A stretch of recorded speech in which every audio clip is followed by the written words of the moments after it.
Hello, I'm so excited to be here with Karin Hurt and David Dye. They are experts in leadership and culture, and they have a great book that I'll be going to the signing, right? Yeah, here at ATD. How did you start this research about culture? Oh, thank you so much for having us. And we got really curious about this concept of courageous cultures because we were working across a variety of industries all over the world, and we were noticing a consistent pattern. When we would talk to senior leaders, they would ask things like, why don't my employees speak up? Why am I the one that comes up with this best practice? Why aren't more people sharing their ideas? And then we would go in to work at the front line doing training at the very same organizations, and we would hear, nobody wants to hear my ideas. Last time I spoke up, I got in trouble. Why bother? And we thought, are you working for the same company? So employees have ideas, and most leaders really want to hear them, and somehow there was a disconnect. So we set out to partner with the University of North Colorado on an extensive qualitative and quantitative research study to answer that question. When employees were holding back ideas, what kinds of ideas were they holding back, and what was preventing them from speaking up? And the ideas they were holding back were not trivial. It wasn't like, oh, I wish we had kombucha in the break room or virtual Taco Tuesdays. They said they were withholding ideas to improve the customer experience, the employee experience, or productivity in a process. Wow. Yeah, and David can share a little bit about the research, what we found. Yes, and this is a win-win because the company wins when we have innovative and creative people, right?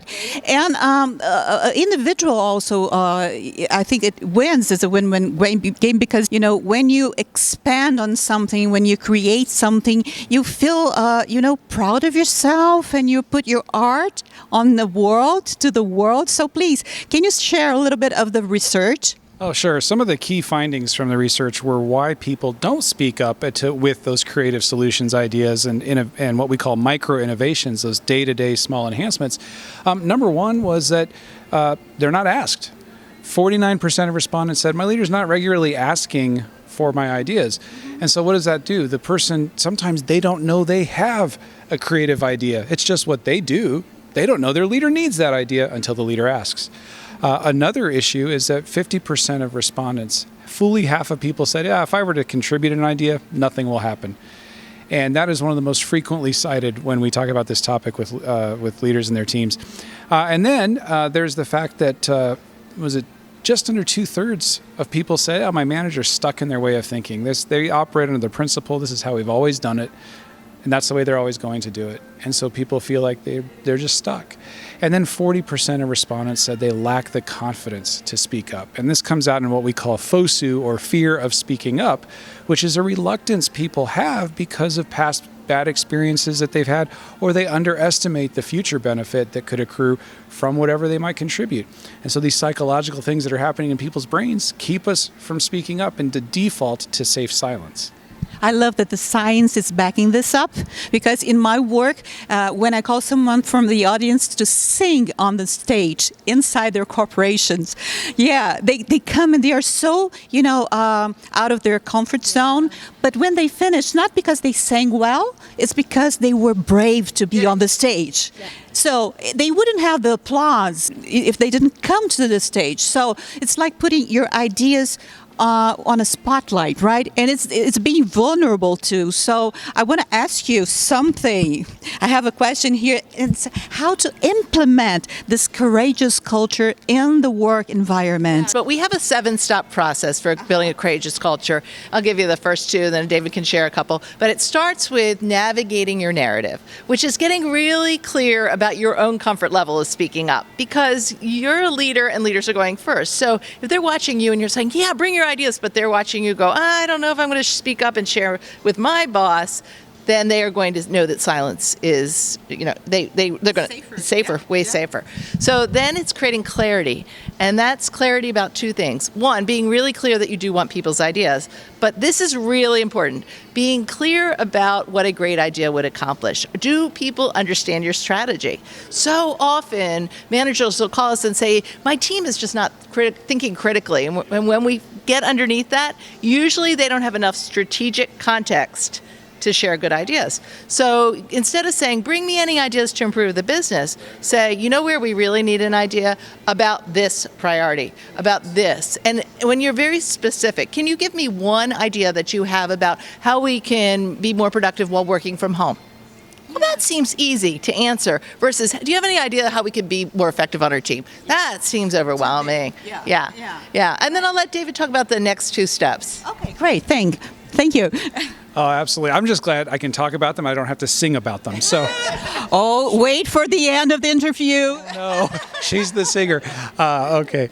So the third thing we want to do is to cultivate curiosity. And this is where we intentionally go out and surface and look for and ask. And we have so many different tools, but one of them is asking a courageous question. And a courageous question differs from a normal how can we be better question like Karin was talking about by saying, we're going to get really narrow on the topic and vulnerable. We assume that improvement is possible, so it makes it safe for people to answer. One of our favorite examples of this, there's a chief operating officer for a call center, Don Yeager is his name, and he says, I like to go ask my call center reps, been doing this for years, what's one policy of ours that just sucks, to use an English American colloquialism, right? And they hear the customer frustrations every day. So they can say, well, here's the number one thing I'm hearing. And then he can say, thank you. All right. And he's the one who made these policies. So if he made them and asks for them, makes it safe for them to respond. And then you can say, so what's one more? And you get a good overview of what's actually happening and make it safe so people can speak up with those things. The fourth element, and the one that is the linchpin of this process, is how you respond. As people bring ideas, they're not all going to be good ideas. Yeah. Some of them are going to be off target. Some of them are going to be halfway thought through.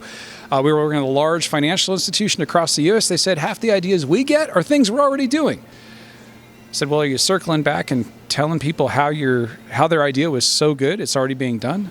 They said, oh, no, we're not. Well, now what are those people thinking? Nothing's going to happen. Nothing's going to change. Well, that's not true. So how do we respond? Three things: gratitude, information, and then an invitation. So gratitude, say thank you. Thanks for thinking about how we can be better. Even if I can't use the idea right now, I can still say thank you. Add information about how the idea might be more useful, where we're trying to go, and then an invitation to continue thinking. So thank you. Here's some more information. I'd love to get your thoughts on wherever else we need a great idea. And that continues the momentum. I love that. And I think that for you to learn more, you can buy the book here at ATD, right? But in Brazil, not yet, maybe? Oh, Amazon for sure. Amazon in English, it's okay? Yeah. Can you make the advertisement, please? Courageous Cultures by Karin Hurt and David Dye. So how to build teams of micro-innovators, problem solvers, and customer advocates. Great, at Amazon. And I will ask you if this talk of ours reminds you of a song.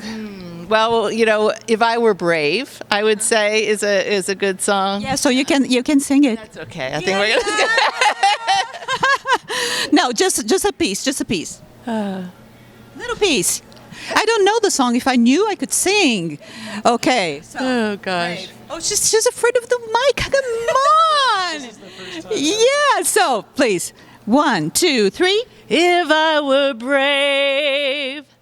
I love that. That's enough because you got a vibrato. You got a vibrato and your voice turned out. So thank you so much, guys, for the interviews. Sorry for the. I told you she was the singer. Thank you, guys. Thank you.